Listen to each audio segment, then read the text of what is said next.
받기를 원합니다. 종의 몸, 마음, 생각, 육체가 주님께 사로잡혀 주님의 도구가 되기를 원합니다.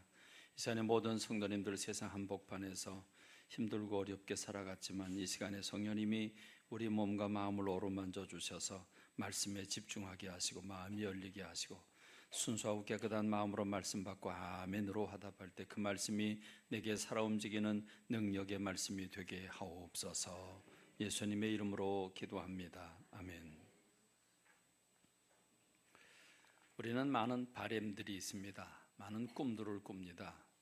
이렇게 됐으면 좋겠다, 저렇게 됐으면 좋겠다. 눈앞에 있는 갈망부터 저 먼 미래에 있는 꿈과 비전에 이르기까지 우리는 많은 것들을 소원하고 또 갈망합니다. 그런데 생각해 봤습니다. 하나님께도 소원이 있을까? 하나님도 뭔가 바라는 게 있으실까 하는 생각을 해봤습니다. 우리 사람은 한계가 있습니다. 사는 것도 또 먹는 것도 자는 것도 다 피곤하고 그리고 문제가 많습니다. 그래서 바라는 게 많습니다. 그러나 하나님은 우주의 주인이십니다. 우리 하나님은 만왕의 왕이십니다. 전능하신 하나님이십니다. 모든 것이 다 하나님의 것인데 전능하신 분인데 하나님께도 바라는 게 있으실까? 하나님도 갈망하는 바가 있으실까 하는 생각을 해봤습니다. 그러면서 누가복음을 보니까 예수님이 하신 말씀이 마음에 와닿습니다. 누가복음 12장 49절로 50절에 보니까 우리 다 같이 한번 읽어볼까요? 내가 불을 땅에 던지러 왔노니 이 불이 이미 붙었으면 내가 무엇을 원하리요? 나는 받을 세례가 있으니 그것이 이루어지기까지 나의 답답함이 어떠하겠느냐.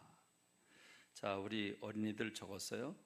말씀 정리해 나가야죠. 하나님께도 소원이 있을까? 그거 적었죠? 네. 자, 예수님이 하신 말씀이 마음에 확 와닿습니다. 자, 내가 불을 땅에 던지러 왔다.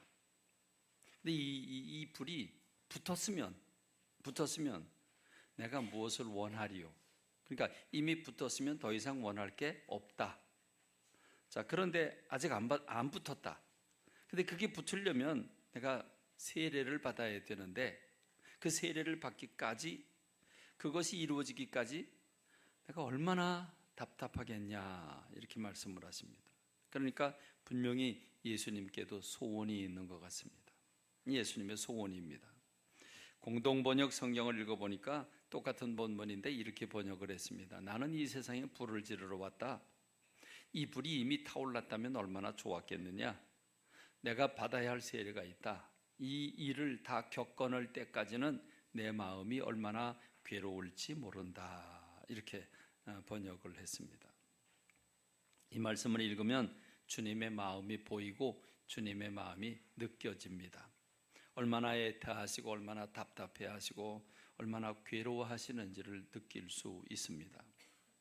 분명 이것은 주님의 소원입니다. 자, 우리 어린이들에게 물어볼까요? 예수님의 소원은 뭐죠? 예수님의 소원이 뭐예요? 오늘 우리 어린이들이 갑자기 벙어리가 됐나 봐요. 예수님의 소원이 뭐죠?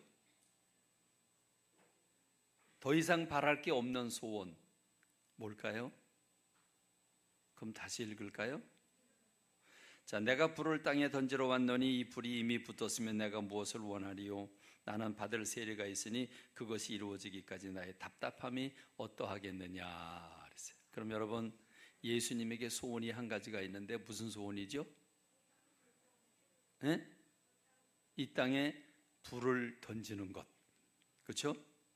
자, 그럼 예수님의 소원이 이 땅에 불 던지는 거래요. 아니, 예수님이 무슨 불장난을 하시나? 뭐 불꽃놀이를 하시려고 그러나? 아니면 김정은처럼 불바다를 만들겠다고 그러시는 건가? 왜 하나님은 이 땅에 불을 던지시겠다고 그랬을까? 예수님 말씀하신 이 불의 의미는 뭘까? 네? 성령의 불? 성령의 불? 오, 그렇군요. 자, 이 불은 하나님의 영광을 가리킵니다. 써요, 이런 건 중요한 거에 써야 돼요. 자, 이 불은 하나님의 영광을 의미합니다.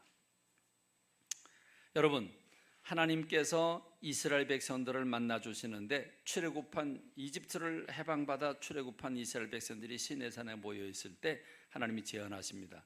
자, 내가 너희들을 시내산에서 만나겠다. 시내산으로 이스라엘 백성들은 다 와라. 그래서 갑니다. 그런데 그때 하나님이 어떻게 임하시냐 하면 하나님이 불 가운데서 임하셨습니다.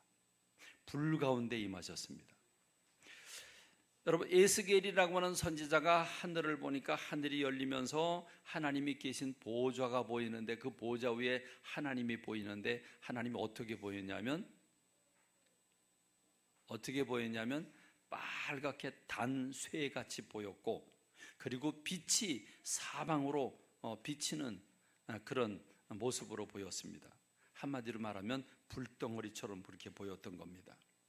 그런데 이사야라고 하는 선지자가 하늘에 올라가 하늘의 성전을 봤는데 그 보좌 옆에 하나님의 불이 있었다. 그리고 그 불에서 숯불을 집어다가 이사야의 입에다 대니까 이사야의 죄가 사함을 받게 되었다. 이렇게 말씀하고 있습니다.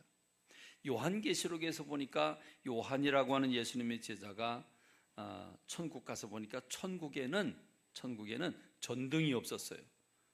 전등에는 전기가 아예 없었어요.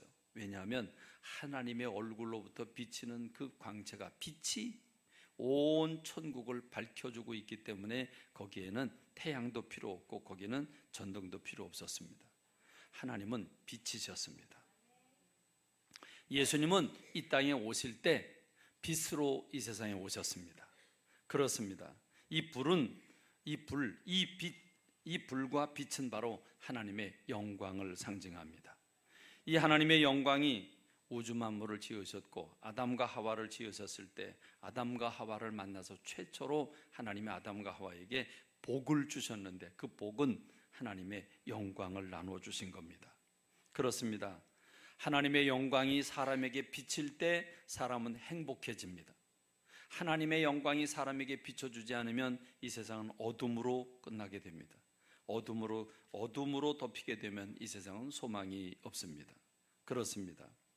그렇기 때문에 우리 주님의 소원은 하나님의 영광의 불을 이 땅에 던져주는 것, 그것이 예수님의 소원이었습니다. 그런데 그 소원이 지금 성취가 되지 않는 이유는 예수님이 받아야 할 세례가 있는데 그 세례를 받기 전까지는 예수님이 이 영광의 불을 줄 수 없었다, 이렇게 말해주고 있습니다. 자, 이번엔 우리 중고등부 청소년들에게 물어보겠습니다. 그러면 예수님이 받아야 할 세례가 뭘까요? 우리 청소년들이 대답을 해봐요. 예수님이 받아야 할 세례가 뭘까요? 갑자기 또 고개를 숙여요. 왜? 고개를 버쩍 들어야지. 자, 청소년들 얘기할 사람 없어요? 그럼 어린이들한테 기회를 줄게요. 예수님이 받을 세례가 있는데 이 세례를 받기까지는 이 불이 이 땅에 내려올 수가 없대요. 그럼 예수님 받을 세례가 뭘까요? 근데 예수님께서 힌트를 드릴게요. 예수님께서 십자가를 지기 전에 그 겟세마네 동산에서 마지막 밤에 기도하실 때 예수님 이런 기도를 하셨어요.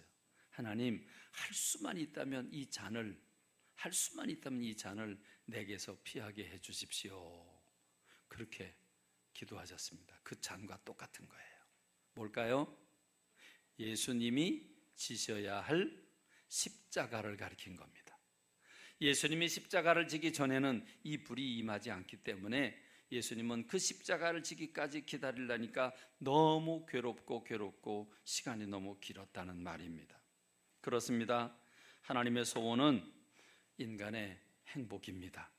하나님은 인간이 불행에 빠지길 원하지 아니하시고 하나님 모든 사람들이 행복하게 살기를 원하시는 줄로 믿습니다. 모든 부모님들이 자녀들이 날마다 웃고 기뻐하고 모든 일이 잘 되고 행복하기를 원하는 것처럼 우리 하나님은 우리 모든 인생들이 행복하게 살기를 원하시는 줄로 믿습니다. 할렐루야, 할렐루야. 그럼 오늘 저와 여러분들은 행복하게 살아야 되는 줄로 믿습니다. 여러분 행복하십니까? 여러분 행복하십니까? 예레미야 선지자는 하나님의 마음을 이렇게 전했습니다. 예레미야서 29장 11절에 보니까 여호와의 말씀이니라 너희를 향한 나의 생각을 내가 안다. 평안이요 재앙이 아니다. 너희에게 미래와 희망을 주려는 것이다. 이렇게 말씀하셨습니다. 하나님이 우리에게 주시려고 하나님의 생각은 뭐냐? 평안을 주시려고 하는 분이다. 재앙을 주시려고 하는 분이 아니다라고 말씀하십니다.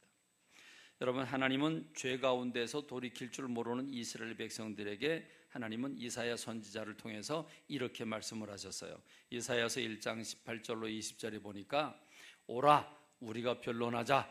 너희 죄가 주홍 같을지라도 눈과 같이 희어질 것이고 진홍같이 붉을지라도 양털같이 희게 되리라. 너희가 즐겨 순종하면, 너희가 기쁘게 순종하면 땅의 아름다운 소산을 먹을 것이고, 그러나 너희가 거절하여 배반하면 칼에 삼켜지리라 그랬습니다. 그러므로 하나님이 간절히 바라고 원하는 건 칼에 삼켜지길 바라는 게 아니라 기쁘게 순종함으로써 주님이 주신 복을 받고 누리라고 하는 게 하나님의 마음이었습니다. 그럼 미가라고 하는 선지자는 하나님의 마음을 이렇게 얘기했어요. 미가서 6장 8절에 보니까 사람아 주께서 선한 것이 무엇임을 내게 보이셨는데 하나님께서 내게 구하시는 것은 오직 정의를 행하며 인자를 사랑하며 겸손하게 네 하나님과 함께 행하는 것이 아니냐, 이렇게 말씀을 해주셨습니다. 여러분, 하나님께서 우리에게 바라시는 것, 하나님 우리에게 선한 것, 그 기준을 주셨는데 세 가지죠. 정의를 행하고 인자를 사랑하고 하나님과 함께 겸손히 행하는 것, 이 세 가지라고 그랬습니다. 여러분, 이 세 가지는 어려운 겁니까? 쉬운 겁니까? 어려운 겁니까? 쉬운 겁니까? 답부터 알려드리면 되게 쉬운 겁니다. 여러분, 정의가 뭡니까? 우리는 정의 그러면 괜히 깜짝 놀라고 너무 무거운 걸로 생각하지만 정의라고 하는 게 뭐예요? 다른 사람에게 피해를 주지 않고 공정하게 행하는 것, 여러분 그게 정의입니다. 그러니까 내가 다른 사람 피해 주지 않고 다른 사람도 나를 배려하고, 그래서 서로 배려할 때, 서로 공평할 때 여러분 그게 두 사람 다 행복해지지 않겠습니까? 그게 정의입니다. 뭐 정의가 그렇게 뭐 대단한 거 아닙니다. 그러니까 악을 행하고 편법을 쓰고 지금 오늘 우리 주변에 현실적으로 여러 가지 비판받고 있는 일들이 다 정의가 공의가 행해지지 않기 때문에 이루어지는 거거든요. 법은 통과했다고 하지만 정의롭지 않은 거죠. 공의롭지 않은 겁니다. 그렇습니다. 다른 사람에게 피해 주지 않고 다른 사람도 나를 배려하고, 그럴 때 여러분 우리가 도둑질할 이유가 없죠. 다른 사람 피해 줄 리가 없죠. 그렇게 되면 정의를 지키는 것이 되는 줄로 믿습니다. 또 인자를 사랑하며, 사람이 사람을 사랑하는 게 정상 아닙니까? 사람이 사람을 사랑하는 게 당연한 일 아니겠습니까? 또 한 걸음 더 나가서 피조물인 인생이, 하나님 앞에 지음받은 인생이 하나님 앞에 앞서가지 않고 하나님을 무시하지 않고 겸손하게 하나님과 함께 길을 걸어가는 것, 여러분 이거는 아주 자연스럽고 당연한 일 아니겠습니까? 그렇죠? 당연한 일이고 쉬운 일이에요. 어려운 거 아니에요. 그렇죠? 오늘 그렇게 분위기가 썰렁해요? 근데 여러분, 아주 당연한 거고 아주 쉬운 일인데, 그런데 여러분 이게 인생에게 잘 안 되는 부분입니다. 인생은 욕심이 있어서 그게 잘 안 돼요. 나를 생각하면 다른 사람도 배려하면 되는데 다른 사람 배려 안 하고 내 생각만 하니까 범죄가 일어나요. 아주 간단한 건데 이게 잘 안 됩니다. 하나님을 무시하고 말 못하는 우상에게 절을 하고 하나님을 버리고 하나님을 대적합니다. 그리고 내가 주인이 돼서 내 마음대로 살아가려고 합니다. 사람이 사람을 믿지 못해요. 사람이 사람을 사랑하는 게 아니라 믿지 못하고 시기하고 질투하고 이간질하고 다퉈요. 도둑질하고 사기하고 그리고 강도짓해요. 간음하고 성폭행하고 살인하고 전쟁을 벌여서 무기를 만들어 어떻게 하면 많은 사람을 한꺼번에 죽일 수 있을까 연구를 해요. 그래서 여러분 이미 실험을 해봤잖아요. 저 일본에 실험을 해보니까 폭탄 사과 크기만한 폭탄 하나를 떨겼는데 수십만 명이 한꺼번에 죽어요. 지금도 계속 만들고 있어요. 서로 경쟁을 하면서 지금도 이 무기를 만들어내고 있는 거 아니겠습니까? 인간은 이렇게 잔인해요. 이게 인간이에요. 여러분, 성경을 보니까 지나간 6,000년 동안 인간의 역사가 어떻게 정리되고 있습니까? 아담과 하와는 주체할 수 없는 에덴 동산을 선물로 받았는데 거기서 생명과 씨를 먹고 영원히 살 수 있도록 하나님께 지음을 받았는데 하나님과 똑같이 되겠다고 선악과를 따먹고 범죄함으로 말미암아 추방을 당합니다. 그리고 저주를 받습니다. 그리고 죽음이라고 하는 형벌을 받게 됩니다. 여러분, 가인은 동생 아벨을 돌로 쳐 죽이고 노아 시대 사람들은 죄를 져서 코로 숨쉬는 모든 사람들이 동물과 함께 다 심판을 받아 죽습니다. 그리고 니므롯 시대 사람들은 아예 하나님이 계신 곳까지 올라가서 하나님께 도전을 합니다. 여러분, 하나님은 그래서 아브라함이라고 하는 한 사람을 부르셔서 그 아브라함의 후손들에게 가나안 복지라고 하는 젖이 흐르고 꿀이 흐르는 가나안 복지에 들여보내게 하시려고 계획을 세웠는데, 근데 이스라엘 백성들은 그렇게 기적적으로 해방을 받았음에도 불구하고 원망하고 불평하다가 가나안 복지에 다 못 들어갑니다. 딱 두 사람만 들어가죠. 60만 3,550명 군인들 가운데 딱 두 사람만 들어가요. 누구 들어갔죠? 누구 들어갔어요? 여호수아와 갈렙이라고 하는 두 사람만 들어가고 다 광야에서 죽었어요. 그리고 제2세들이 그 땅으로 들어갔는데 그 축복의 땅, 젖과 꿀이는 가나안 땅에 2세들이 들어갔지만 그 2세들도 계속 우상 숭배하고 하나님을 무시하고, 그래서 그들은 남의 나라의 공격을 받다가 결국에는 아시리아 그리고 바벨로니아라고 나라의 포로로 끌려가게 됩니다. 그리고 예수님 오실 때까지 그들은 정말 불순종하는 삶을 살았습니다. 여러분, 이렇게 지나간 인간의 역사를 바라보니까 인간은 하나님의 소원은 인간이 행복한 것인데, 근데 인간은 불행을 자초하고 하나님을 대적하고 불행하게 살아왔습니다. 이런 모습을 하나님께서 견디지 못하고 그래서 예수 그리스도를 이 땅에 보내셔서 예수님에게 인간의 모든 죄를 짊어지시게 하시고, 그래서 인간을 구원하실 계획을 세우시고 예수님을 어린 아기로 이 땅에 보내신 겁니다. 그리고 그 예수님이 이 땅에 오셔서 십자가를 지셨습니다. 그 십자가가 무엇입니까? 우리가 죄에서 구원받은 십자가입니다. 여러분, 예수님이 십자가를 지시기 얼마 남겨놓지 않고 하신 말씀이 오늘 이 누가복음 12장 49절로 50절의 말씀이에요. 내가 불을 땅에 던지러 왔는데 이 불이 이미 붙었다면 내가 무엇을 또 원하겠는가? 원할 게 없다. 내가 이 십자가라고 하는 받을 세례가 있는데 그 십자가를 지기 전까지는 그게 이루어지지 않는데 그때까지 기다리려니까 너무 답답해서 견딜 수가 없다. 여러분, 그러면 그 십자가가 어떤 건데 그 십자가를 지기까지는 이루어지지 않는 겁니까? 여러분, 십자가는 어떤 역할을 합니까? 십자가는 우리에게 어떤 은혜를 베풀어 주셨습니까? 예수님이 내 죄를 짊어지시고 십자가에서 죽으심으로 우리를 죄에서 구원하시고, 우리를 죄에서 구원한 것으로 죄 용서해 주신 걸로 끝난 게 아니라 우리에게 영원한 생명을 주신 줄로 믿습니다. 우리를 하나님의 자녀로 삼아 주신 줄로 믿습니다. 그리고 그 에덴 동산을 다시 찾아주시는 천국 백성으로 삼아 주시는 줄로 믿습니다. 우린 그래서 천국 시민이 됐어요. 우린 다 나이가 들면 대한민국 사람들은 주민등록증을 가지게 되는데 우리는 천국의 시민권을 소유하고 있는 줄로 믿습니다. 할렐루야, 할렐루야. 그렇습니다.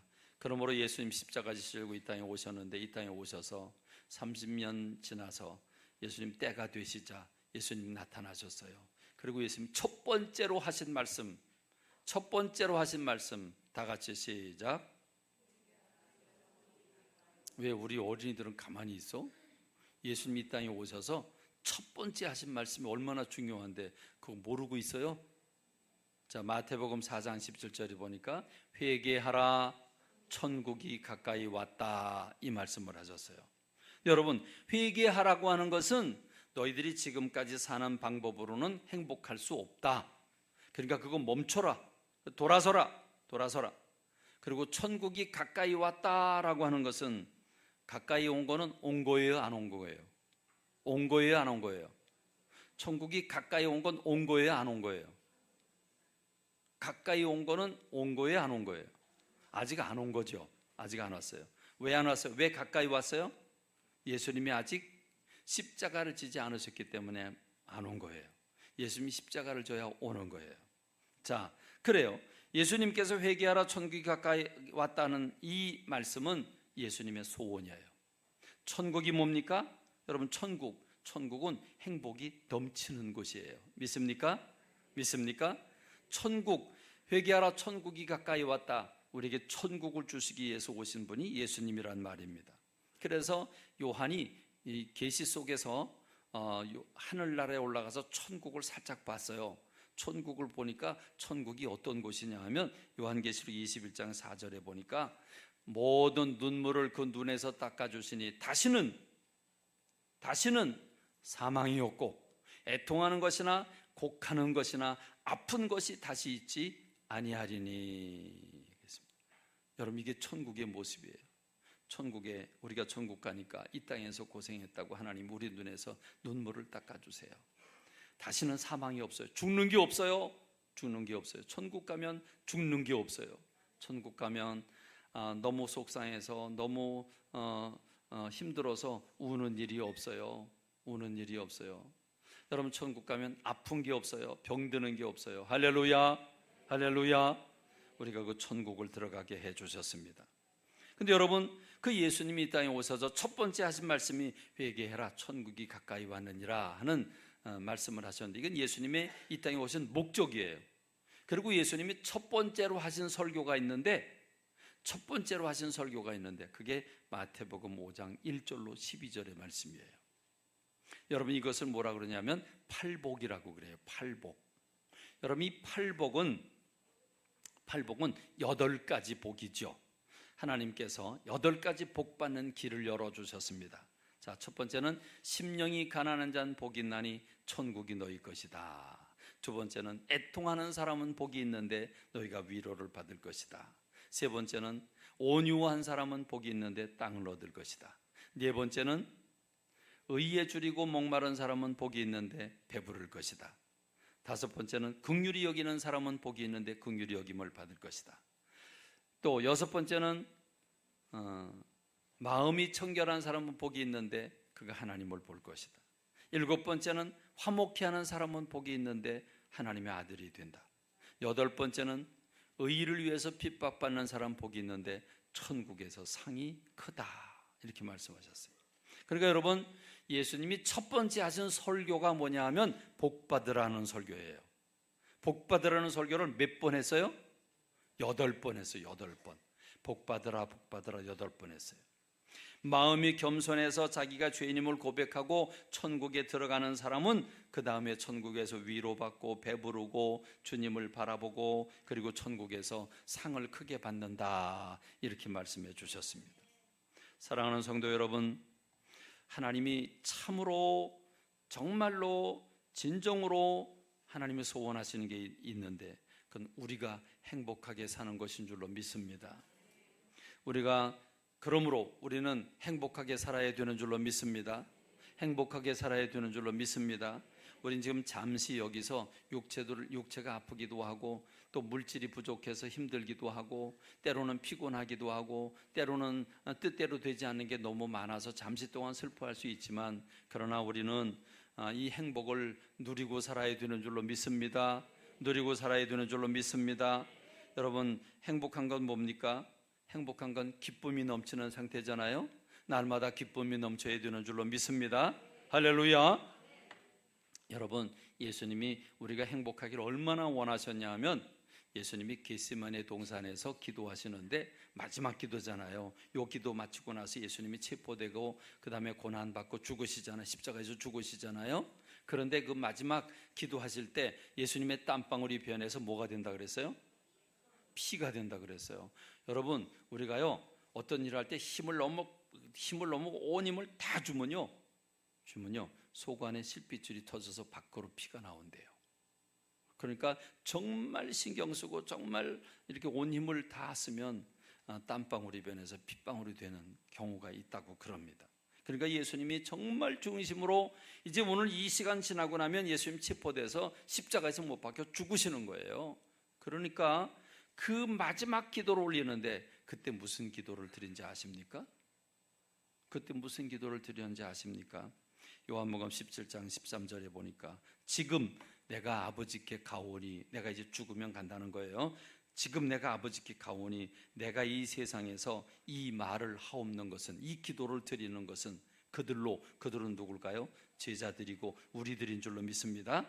그들로 내 기쁨을 그들 안에 충만히 가지게 하려 함이니이다. 내가 오늘 체포가 돼서 고난받고 죽게 생겼는데 뭐 다른 사람의 기쁨을 위해서 기도를 해요? 여러분, 이게 말이 됩니까? 근데 주님은 이렇게 기도하셨어요. 주님은 오늘 저와 여러분들이 기쁨이 충만하기를 위해서 기도하고 계신 줄로 믿습니다. 할렐루야, 할렐루야. 이게 하나님의 소원입니다. 주님이 그토록 바라시는 게 우리가 행복한 것이라면 오늘 저와 여러분들이 아파하고 괴로워하고 울며 다투고 그러고 살아가는 게 아니라 행복하게 살아야 되는 줄로 믿습니다. 행복하시기 바랍니다. 행복하시기 바랍니다. 기뻐하며 감사하며 사시기 바랍니다. 항상 기뻐해라, 쉬지 말고 있어라, 범사에 감사해라. 이것이 그리스도 예수 안에서 너희를 향하시다 하나님의 뜻이다, 이렇게 말씀하셨습니다. 그러나 여러분, 우리가 행복해야 되는데, 행복하기를 원하는데 어떻게 하면 행복할 수 있죠? 뭐 때문에 행복하지 못한 거죠? 주님이 지금 답을 주고 계세요. 주님 뭐라고 그러시냐면, 이 불이 붙었으면 좋겠는데, 이 영광의 불이, 이 행복이 사람들에게 전해졌으면 좋겠는데 아직 안 붙었다. 왜 안 붙었어요? 뭐 때문에 안 붙었어요? 예수님이 아직 십자가를 지지 않으셨기 때문에 안 붙었다. 그러니까 주님이 십자가를 지셔야 된다. 그러면 왜 십자가를 져야 된다고 그런 거예요? 예수님이 십자가 지시고 난 다음에 제자들에게 뭐가 임했습니까? 뭐가 임했습니까? 불이 임했습니다. 불이 임했습니다. 성령이 임했습니다. 자, 성령이 어떻게 임했어요? 성령이 불같이 임했습니다. 급하고 강한 바람같이 임했고 활활 타오르는 불처럼, 활활 타오르는 불이 각 사람 위에 있었다고 말해주고 있습니다. 그러니까 성령께서 불같이 임한 줄로 믿습니다. 그렇습니다. 성령의 불을 받았습니다. 성령의 불을 오순절 다락방에서 몇 명이 받았죠? 몇 명이 받았죠? 또 30명이요. 어디서 30명이 왜 나와? 110명? 아유, 조금 부족하네. 듣긴 들었는데, 그치? 108명? 조금 부족하다고 그랬는데 왜 빼냐? 더 해야지. 그렇지, 120명. 120명이에요. 120명. 120명이 성령의 불을 받았어요. 성령의 불 받으니까 행복해졌나요? 불행해졌나요? 행복해졌어요. 여러분, 성령 받기 전에 제자들은 어떤 사람이었어요? 길거리 서가지고 예수님이 십자가 지러 가시는데 그것도 모르고 예수님 왕이 되는 줄 알고 누가 예수님 왕 좌우편에 앉냐? 그걸 가지고 싸워요. 시기하고 질투하고 싸웁니다. 길거리 서서 다퉈요. 그래서 예수님이 얘들아 모여봐. 세상 사람들은 높은 사람 되려고 그러지만 너희들은 낮아서 섬기는 사람 되어야 돼. 나는 이 땅에 와서 십자가 지려고 이 땅에 왔지 내가 대접받으려고 온 줄 알아? 너네들 착각하고 있는 거야. 이렇게 가르쳐 주셨습니다. 여러분, 예수님이 제자들은 정말 천방지축이었어요. 예수님이 십자가 지시려고 이제 체포되는데 예수님은 나살겠다고 도망갔어요. 근데 빌립이라는 제자는 어떻게 도망갔어요? 빨가벗고 도망갔어요. 옛날 이스라엘 옷은 그냥 혼입을처럼 하나로 둘둘 말고 살고 그걸로 또 이렇게 감고 다니는 것이기 때문에 그냥 자다가 놀래가지고 그냥 뻘거벗고 도망갔어요. 그게 제자들이에요. 문을 걸어 잠그고 두려워하던 그런 제자들이에요. 그리고 예수님이 하신 말씀을 이해도 못했어요. 그런 제자들이에요. 예수님 부활하실 것도 못 믿었고 예수님 하신 말씀도 깨닫지도 못했고 그런 제자들이었는데, 여러분, 그런 제자들이 어떻게 변했어요? 완전히 변했어요. 질서 있고 서로 존중하고 배려하고 사랑하는 사람들로 바뀌어졌어요. 걸었던 문을 열고 길거리에 나와서 예수님 부활하셨다고 증거하는 용감한 사람들이 됐어요. 예수님이 살아생전에 하신 말씀들이 하나하나 다 생각이 나게 됐어요. 성령의 능력을 받아서 병 고치는 능력도 받고 죽은 사람도 살아나는 능력을 받았어요. 여러분, 그래서 제자들을 통해서 부흥이 막 여기저기서 일어나게 된 겁니다. 여러분, 이게 성령의 역사였어요. 그러니까 성령의 불이 임하니까 제자들이 완전히 변해서 어떻게 됐느냐? 사도행전 2장 42절로 47절에 보니까 그들이 사도의 가르침을 받아 서로 교제하고 떡을 떼며 오로지 기도하기를 힘쓰니라. 사람마다 두려워하는데 사도들로 말미암아 기사와 표적이 많이 나타났다 그랬습니다. 그리고 믿는 사람이 다 함께 있어서 모든 물건을 서로 통용하는데 재산과 소유를 팔아 각 사람 필요를 따라 나눠줬다. 여러분, 부흥이 있는 곳에는 열심히 모여요. 자주 모여요. 많이 모여요. 그게 부흥이 있는 곳이에요. 그리고 처음 교회는 돈만큼 중요한 게 없는데 여러분, 물건을 서로 통용했대요. 네 거와 내 거 구분이 없었어요. 통용을 했어요. 언젠가 한 번은요, 저기 어느 기도원에 이제 우리 수련회를 갔거든요. 수련회 기도원에 가니까 아이들이 다 아침에 일어나서 치약 들고 칫솔 들고 그리고 비누를 들고 와가지고 이제 세면을 하는 거예요. 그랬더니 기도원 원장이 물끄러미 바라보더니 이런 얘기를 해요. 아니, 여기 아이들이 몇십 명이 왔는데 왜 다 치약을 다 각각 갖고 오고 왜 비누를 각각 가져오냐고, 그리고 왜 자기가 들고 갔다가 또 들고 오고 이러냐고. 그냥 공동으로 한 개, 비누 한 개, 이렇게 치약 한 개 갖다 놓으면 될 텐데, 그렇잖아요. 근데 각자 다 자기 걸 가져왔다가 자기 걸 가져가고, 비누 가져왔다 가져가고, 그 귀찮잖아요. 물도 떨어지고, 그렇죠? 근데 공동으로 사가지고 하나만 사다 놓으면 그러면 다 같이 쓸 수 있는데. 그렇습니다. 처음 교회는 다 이렇게 내 것과 내 것의 구분이 없이 하나가 됐어요. 내 거가 없어요. 내 거. 우리 어린이들 싸우는 거 보세요. 형제끼리도 싸우잖아요. 장난감 갖고 싸우고, 그렇죠? 공룡 갖고 싸우고, 네 거다 내 거다 그리고 맨날 싸워요. 그렇죠? 잠깐만 갖고 놀고 준다 그래도 안 빌려줘요. 그게 요즘 우리가 사는 세상이에요. 그런데 여러분, 네 것과 내 것의 구분이 없어요. 그리고 재산과 소유를 팔아가지고, 그리고 각 사람의 필요를 따라 나눠줬대요. 할렐루야. 여러분, 날마다 마음을 같이하여 성전에 모이기를 힘쓰고 집에서 떡을 떼며 기쁨과 순전한 마음으로 음식을 먹었다 그랬습니다. 뭘 바래서가 아니라 순수한 마음으로 교제를 나눴다는 것입니다. 그러니 어찌 칭찬을 안 받겠습니까? 어찌 소문이 좋은 소문이 안 나겠습니까? 여러분, 자기 재산을 팔아서 가난한 사람들에서 일부러 내놓고 가난한 사람 그를 그 필요한 대로 가져가 쓰게 되는데 얼마나 고맙습니까? 여러분, 이게 부자의 것을 빼앗아서 세금을 많이 걷어가지고 똑같이 나눠주면, 그러면 세금 많이 내는 사람 배 아프고, 부자 거 빼앗으면 뺏기는 부자는 기분 나쁘고, 그리고 그걸 받는 사람, 공짜로 받는 사람은 아무런 감사하는 마음도 없어요. 그런데 여러분, 내가 열심히 일해서 번 돈을 그 부자가 자발적으로, 자기가 누가 시키지 않았는데 사랑하는 마음으로 자발적으로 내놓고, 그리고 그것을 필요한 사람들이 가지고 갈 때는 이렇게 자발적으로 내놓은 사람 너무 고맙죠. 너무 고마워요. 똑같이 나눠주니까 고마운 게 없는데 자발적으로 드렸고 그 사랑하는 마음, 그걸 느끼면서 받으니까 감사한 마음 들고. 여러분, 이것이 진정한 공산주의예요.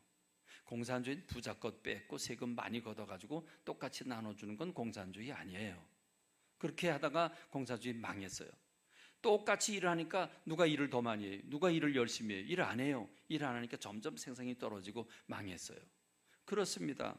여러분, 이 공산주의가 성경에 나오는 이 성령의 불을 받아서 성령의 불 때문에 사랑하고, 사랑하기 때문에 자기 것을 내놓고, 그래서 행복한 공산사회가 되었는데 그걸 본따서 강제로 하려고 하니까 안 되는 거죠. 그렇습니다. 여러분, 하나님을 찬미하며 온 백성에게 칭송을 받으니 주께서 구원받는 사람 날마다 더하게 하셨다. 할렐루야. 행복한 공동체가 됐어요. 환상적인 공동체가 됐어요. 어떻게 이렇게 됐어요? 맨정신에서 됐습니까? 아닙니다. 이들은 성령 충만을 받게 되니까 그들의 마음이 변하게 된 겁니다. 그렇습니다. 이들은 그래서 행복한 공동체를 만들었어요. 여러분, 우리 광야교회가 이런 처음 교회와 같은 행복한 교회가 되기를 소원합니다. 이런 천국 공동체가 되기를 간절히 소원합니다. 우리 성도들이 서로 마음을 열고 시간도 열고 그리고 재정도 열고 서로 이런 공동체가 되면 얼마나 좋을까? 얼마나 좋을까? 정말 그렇게 됐으면 좋겠습니다. 여러분, 이런 교회를 꿈꾸는 우리가 되기를 바랍니다.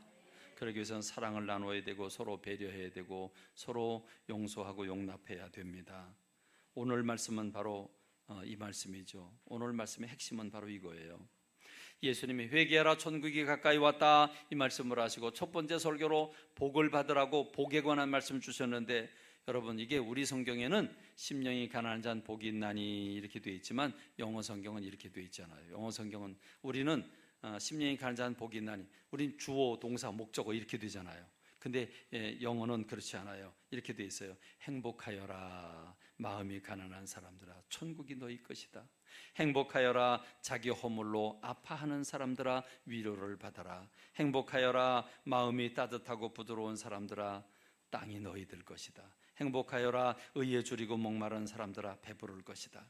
행복하여라 타인을 긍휼한 눈으로 바라보는 이들이여 너희가 긍휼히 여김을 받을 것이다. 행복하여라 마음이 순수하고 청결한 사람들아 주님을 뵐 것이다. 행복하여라 영혼을 사랑하여 전도하여 하나님과 원수진 사람들의 틈을 메고 화목시키는 자들아 너희야말로 참된 하나님의 아들들이다. 행복하여라 주님의 나라를 위해서 핍박받고 고난받는 자들아 천국에서 너희 상이 크다. 할렐루야, 할렐루야. 한마디로 복타령하셨습니다. 천국에 들어가서 위로받고 배부르고 상받고 복 터진 사람들의 얘기를 하시고 난 다음에 이 복을 받은 사람들은 이제 어떻게 살아야 되냐? 그 복을 나누고 살아라. 그 복을 나누고 살아라. 그게 너희는 세상의 소금이고 너희는 세상의 빛이라는 거예요. 우리가 먼저 행복하고 그 행복을 나누고 사는 사람들, 그게 우리 믿는 사람들인데, 그게 너희는 그렇습니다. 복받은 사람들이 해야 될 일, 그건 그 복을 나누는 일인 줄로 믿습니다. 너희는 세상의 소금이니 그랬어요. 여러분 소금은 이걸 그 학문적으로 염화 나트륨이라고 그런데요. 제가 잘 몰라서 무식해서 백과사전을 찾아보니까 이렇게 돼 있어요. 내가 백과사전을 읽어드리는 거예요. 바닷물에는 3% 가까운 염분이 함유되어 있고 우리 사람들에게는 0.9%의 소금을 갖고 있대요. 다 소금이 있대요, 우리 몸에. 그런데 사람이나 동물에게 소금은 생리적으로 꼭 필요한 것인데, 그 이유는 소금은 우리 몸 속에서 특히 체액에 존재를 하는데 삼투압의 유지라는 중요한 구실을 하고 있기 때문이다. 그게 삼투압의 역할을 한대요. 삼투압, 이제 이게 압력을 줘가지고 이렇게 올라가게 하는 역할을 하는 건데, 모르겠거든 나중에 삼투압을 국어사전 찾아보세요. 삼투압. 그런데 소금의 나트륨은 체내에서 탄산과 결합하여 중탄산염이 되고, 난 뭔 말인지 모르겠어요. 그냥 읽는 거예요. 혈액이나 그 밖의 체액의 알칼리성을 유지하는 구실을 한다. 인산과 결합한 것은 완충물질로서 체액의 산알칼리의 평형을 유지시키는 구실을 한다. 또 나트륨은 쓸개즙, 이자액, 장액 등 알칼리성의 소화액 성분이 된다. 만일 소금 섭취량이 부족하면 이들의 소화액 분비가 감소해 식욕이 떨어진다. 나트륨은 식물성 식품 속에 많은 칼륨과 항상 체내에서 균형을 유지하게 하는데, 칼륨이 많고 나트륨이 적으면 생명이 위태롭게 된다. 염소는 위액의 염산을 만들어주는 재료로서도 중요하다.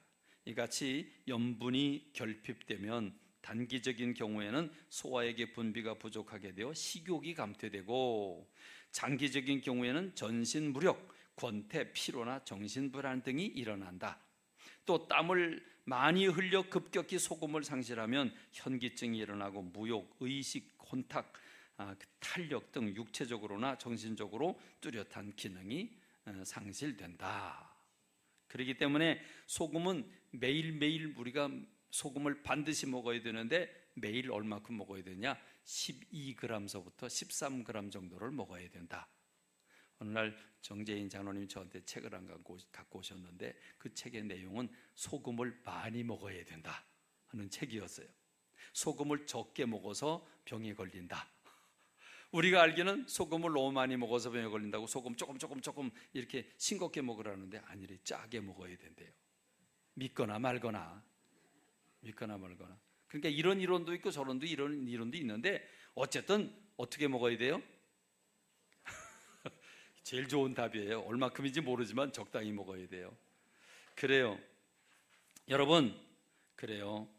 저는 그런데 이런 백과사전적인 거 모르겠어요. 그건 모르겠는데 분명한 게 있어요. 소금은 우리를 행복하게 해줘요. 왜냐하면 모든 음식에 소금이 들어가야 돼요. 간을 맞춰야 돼요. 간 맞추는 건 뭐죠? 간을 맞추는 건 주로 뭘 써요? 소금을 쓰고. 소금만 써요? 간장. 간장은 뭘로 만들어요? 그렇죠. 소금으로 만들어요. 콩에다가 소금으로 만드는 거예요. 그러니까 간을 맞추는 건 소금이야. 자, 소고기 많이 넣고 끓였는데 거기에 소금을 하나도 안 넣었어요. 맛이 있을까 없을까요? 솔직히 그건 못 먹어요. 맛없어서 못 먹어요. 언젠가 떡을 먹는데요, 떡에 소금이 안 들어갔어. 글쎄, 떡집에서 소금을 안 넣었어. 근데요, 그 장사집에서 떡을 먹는데 떡이 왜 이러지? 맹탕이야, 맹탕. 정말 맛이 없었어요.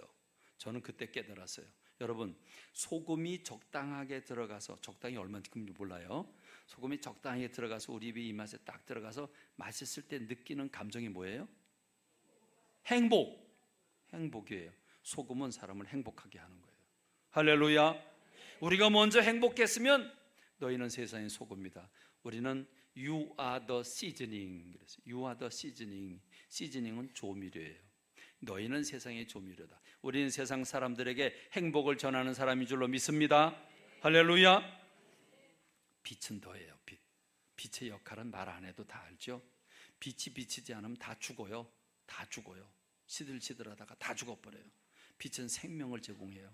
모든 나뭇잎, 식물, 사람도 빛을 쏘야 돼요. 난 제일 안타까운 사람을 보는데 어떤 사람이냐면 우리 딸하고 우리 저기 같이 사는 사람이 맨날 나를 고문하는데 뭘 뿌려라 발라라 뭐 자외선 뭐 어쩌고 뭐 저 그러는데 그냥 생긴 대로 사람 좋겠는데 자꾸 그래요. 근데 제일 거긴 봐줘요. 그거 봐줄 수 있어요. 그런데 진짜 불쌍한 사람 누구냐면 여기서부터 여기까지 다 가리고 눈만 빼꼼히 내놓고 다니는 사람들. 아유, 난 그 사람들 보면 제가 에마콜 걷거든요. 건너 그 사람 자주 봐요. 저 사람 뭐지? 아니, 햇빛 쏘여야 돼요. 비타민 D가 들어가야 되는데 왜 그거 얼굴을 가리고 다녀? 여러분, 빛은 어둠을 몰아내요. 어둠은요, 아주 작은 빛, 촛불 하나만 켜도 밝아져요. 아무리 천하를 잠들게 하는 어둠이라도 작은 촛불 하나가 나타나면 주랭랑을 쳐요. 여러분, 이게 빛이에요. 그러니까 세상은 어둠이에요. 죄가 판을 쳐요. 죄는 어두울 때 일어나요. 그러나 믿는 일이 세상에 나가서 빛이 될 때 죄가 사라지게 되는 줄로 믿습니다. 그렇습니다. 빛은 열을 제공해요. 추운 겨울엔 따뜻함을 제공하고, 열이 강하면 끓여 먹어서 삶이 풍성하고, 열의 강도가 올라갈수록 그게 여러분 그냥 무쇠보다도 열을 가해서 철을 만들면 점점 더 고강도의 철이 돼요. 여러분, 열을 높이면 높일수록 놀라운 제품들이 만들어져요. 여러분, 우리는 불이 없으면 우리의 삶이 불행해져요. 불이 있어야 행복해요. 불이 있어야 생명이고 불이 있어야 행복해져요. 그러므로 너희는 세상에 빛이고 너희는 세상의 소금이라는 말은 다른 말로 바꾸면 너희는 행복 충전소다. 너희들이 가야 행복하게 된다. 가스가 떨어지면 가스 보내주세요 그리고 연락하듯이 우리 믿는 사람들이 세상으로 가야 세상이 행복해지는 줄로 믿습니다. 세상의 행복은, 세상의 희망은 교회인 줄로 믿습니다. 교회는 여러분 자신인 줄로 믿습니다. 그러므로 이같이 너희 빛이 사람 앞에 비치게 하여 그들로 너희 착한 행실을 보고 하늘에 계신 너희 아버지께 영광을 돌리게 하라 그랬습니다. 그러므로 여러분, 이 결론은 성령 충만 받아야 되고, 이 성령 충만이 우리를 행복하게 만들어 주는 건데, 성령 충만하려니까 맨정신으로는 사랑할 수 없고, 맨정신으로는 우리가 복음 전할 수도 없고, 맨정신으로는 행복할 수가 없는데 욕심이 발동하는데, 그래서 성령 충만해야 되는데, 성령 충만하려면 뭐 해야 된다? 성령 충만하려면 뭐 해야 된다? 성령 충만하려면 뭐 해야 된다? 우리 3층에서 성령 충만하려면 우리 3층이요, 3층. 성령 충만하려면 뭐 해야 된다고요? 기도하러 나오겠다고요? 새벽에. 새벽에 기도하러 나오시기 바랍니다. 새벽에 도저히 안 된다, 난 새벽형 인간이 아니다, 그럼 저녁에 나와서 기도하시기 바랍니다. 낮이고 밤이고 기도 소리가 끊어지지 않는 우리 교회가 되기를 주님의 이름으로 축원합니다. 기도하겠습니다. 하나님 아버지, 은혜와 사랑을 감사합니다. 우리들 사랑해 주셔서 이렇게 주님 전에 나와 행복의 길을 열어주시니 감사합니다. 우리가 욕심을 가지고 나의 이기적인 행동을 할 때 모두가 다 불행해집니다. 그러나 우리 주님, 성령 충만 받아서 주님이 주신 사랑으로 세상을 섬길 때 우리 모두가 행복할 수 있다고 말씀해 주셨습니다. 우리가 하나님의 소원이 우리가 행복하는 것이고, 우리가 행복하고 난 뒤에 세상 사람들에게 그 행복을 가지고 나가서 나눠주라고 우리 주님이 우리를 세상의 소금으로 빛으로 만들어 주셨습니다. 하나님, 우리가 먼저 행복하게 해주세요. 그리고 행복을 나눌 수 있게 해주세요. 우리 주님이 오늘 이 시간에도 우리에게 성만찬을 통해서 우리 주님이 우리와 함께 하심과 우리를 사랑해 주심을 체험하게 해주시니 감사합니다. 오늘 특별히 성만찬은 우리 어린이들도 성만찬에 참여할 수 있는 특별한 은혜를 베푸는 은총을 우리가 시작을 했습니다. 하나님 감사합니다. 우리 어린이들까지도 신중한 마음으로 예수님의 그 보혈을 내가 먹고 마심으로 죄 용서함을 받고 행복하게 된다는 사실을 기억하면서 성만찬에 참여할 수 있게 해주세요. 예수님 이름으로 기도합니다. 아멘.